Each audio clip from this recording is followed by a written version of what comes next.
Europe Matin. Pierre de Villeneuve. 7h19, c'est l'édito sport à présent. Bonjour Virginie Fulpin. Bonjour Pierre, bonjour à tous. Le Real Madrid rejoint donc Liverpool en finale de la Ligue des Champions. Les Madrilènes ont éliminé Manchester City dans une demi-finale retour totalement renversante, 3-1 après prolongation.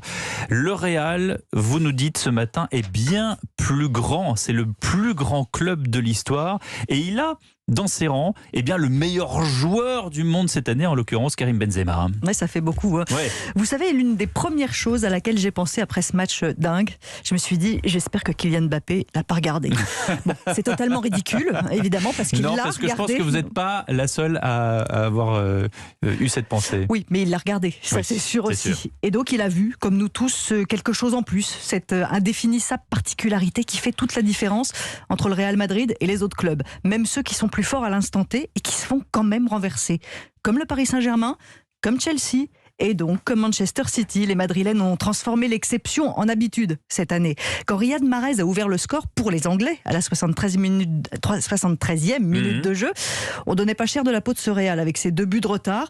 Les joueurs avaient l'air plus résignés, combatifs et on s'acheminait doucement vers une finale Liverpool-Manchester City en regrettant l'extase du match aller qu'on ne retrouvait pas au retour. Mais si l'adversaire n'achève pas ce Real, s'il lui laisse ne serait-ce qu'une micro-chance de respirer, les Madrilènes se relèvent et ils se relèveront toujours. 1 minute et demie de folie quand on flirtait avec la 90e minute de jeu. 2 buts coup sur coup qui envoient les 2 équipes en prolongation. Et Karim Benzema a achevé les Anglais avec un penalty. Un moment de magie, comme le stade Santiago Bernabéu sait en offrir, pour une histoire qui se répète. Les tribunes étaient incandescentes, remplies de chants, de rires, de larmes et de fierté. Vous savez, cette fierté d'un club qui va disputer sa 15e finale dans la plus grande compétition européenne.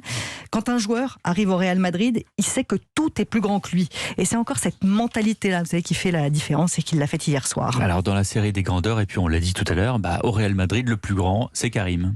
Ce qui est fou, c'est que l'attaquant français n'a même pas fait un très grand match hier. On l'a vu rater la cible à plusieurs reprises, comme si celui qui survolait les pelouses européennes depuis le début de l'année était redescendu sur terre parmi les humains. Mais quand un joueur comme lui ne fait pas un grand match, c'est quand même lui qui fait basculer la rencontre avec sa passe décisive donc pour l'égalisation du Real Madrid.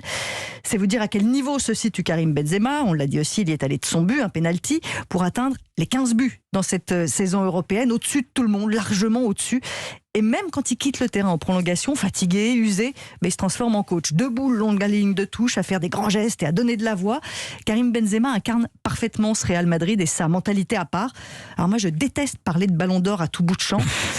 Mais c'est bon, vrai, je confirme. Là, il y a plus de discussion possible. On peut déjà graver son nom sur le trophée. Et puis, on va attendre la finale qui est quand même à la maison pour Karim Benzema, puisque c'est au Stade de France, face à Liverpool. Vous avez bien raison de le rappeler. Merci beaucoup Virginie Fulpin.